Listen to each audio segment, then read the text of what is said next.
My name is Rachel Price. During this presentation, I'll be discussing anal stimulation and more specifically the percentage of individuals who engage in anal stimulation activities and the precautions regarding anal intercourse. Anal stimulation and anal intercourse is when a penis or other object is inserted into a partner's anus. The anus can be stimulated with fingers, tongue, penis, dildo, or any slender object, so long as it has a flared base and can be retrieved easily.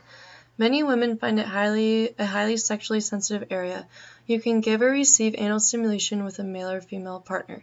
Like any other sexual behavior, some people find it very pleasurable and others don't.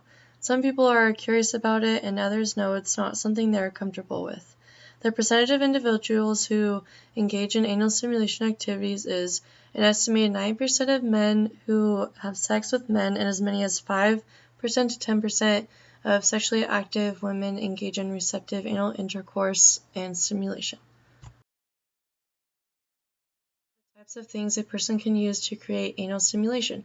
There is tongue, a dildo, a butt plug, anal beads, hand, and other shapes and sizes for anal sex toys. Some of the reasons for the percentage being what it is for individuals who engage in anal stimulation activities are because women have reported that pain is pleasure during anal stimulation and anal sex. Also, some women prefer anal stimulation over vaginal stimulation for various reasons, including maintaining their vaginal virginity. Gay men who prefer anal sex may view it as their version of intercourse and a natural expression of intimacy that is capable of providing pleasure. This is not to say that all gay men enjoy anal stimulation. Also, many people are curious and intrigued by new and interesting things, so they give it a go, and if they like it, they will continue, but if they don't, then now they know. As with any other type of sex or sex act, safer sex is absolutely necessary during anal sex. For sex toys, cleanliness is key.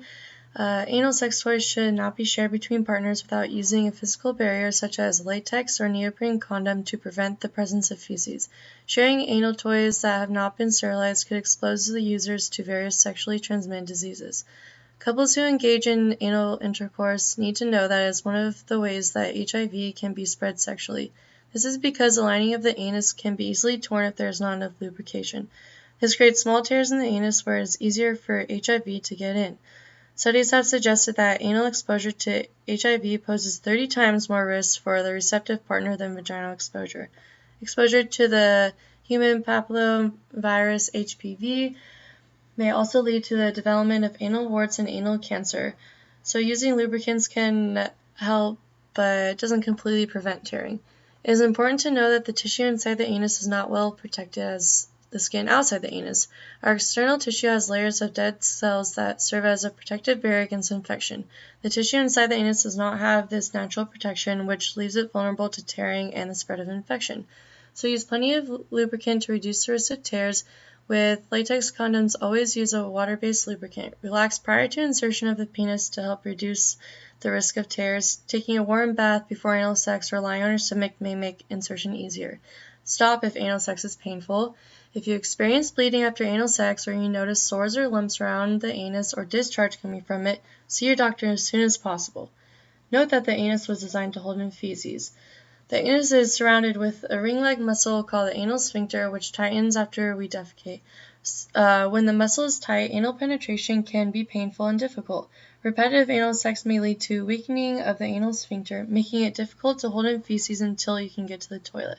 However, Kegel exercises are used to strengthen the sphincter and may help prevent this problem or correct it. Also, avoid inserting a penis into the mouth or vagina after it's been inserted in the anus until your partner puts on a new condom. Oral contact with the anus can put both partners at risk for hepatitis, herpes, HPV, and other infections. For oral anal contact, you can use a dental dam over the anal area.